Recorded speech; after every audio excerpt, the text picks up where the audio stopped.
தமிழகத்தில் நிரப்பப்படாமல் உள்ள எம்பிபிஎஸ் மற்றும் பிடிஎஸ் இடங்களை நிரப்புவதற்கு இரண்டாம் கட்ட மாணவர் சேர்க்கை கலந்தாய்வை உடனடியாக நடத்த மருத்துவ கல்வி இயக்குநரகம் முன்வர வேண்டும் என கோரிக்கை எழுந்துள்ளது. இதுகுறித்து கூடுதல் தகவல்கள் தருகிறார் செய்தியாளர் சங்கரன். தமிழகத்தில் அரசு மற்றும் தனியார் மருத்துவக் கல்லூரிகளில் அரசு ஒதுக்கீட்டின் கீழ் எம்பிபிஎஸ் படிப்பில் 2853 இடங்களும் பிடிஎஸ் படிப்பில் 1055 இடங்களும் இருக்கின்றன.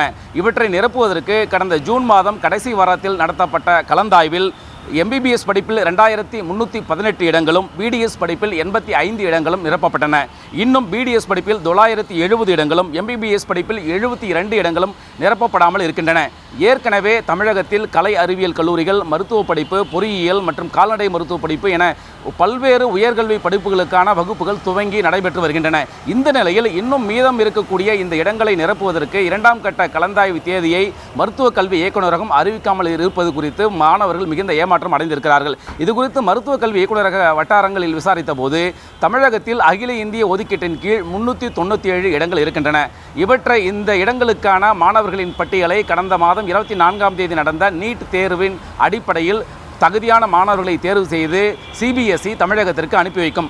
அப்போது அந்த 397 இடங்களுடன் சேர்த்து இந்த காலி இடங்களை நிரப்புவதற்கான கலந்தாய்வும் நடத்துவதற்கு திட்டமிட்டிருப்பதாக இந்த துறை வட்டாரங்கள் கூறுகின்றன.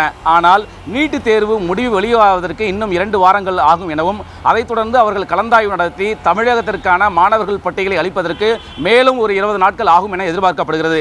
எனவே இன்னும் 1 மாதத்திற்கு மேலாக கால தாமதம் ஏற்படும் நிலையில் அதுவரை காத்திருக்காமல் தமிழகத்தில் உள்ள மீதம் இருக்கிற இடங்களை நிரப்புவதற்கு மருத்துவ கல்வி இயக்குநரகம் உடனடியாக நடவடிக்கை எடுக்க வேண்டும், கலந்தாய்வுக்கான தேதியை அறிவிக்க வேண்டும் எனவும் மாணவர்கள் எதிர்பார்ப்பாக இருக்கிறது. தந்தி டிவி செய்திகளுக்காக ஒளிப்பதிவாளர் லூகாசுடன் சங்கரன்.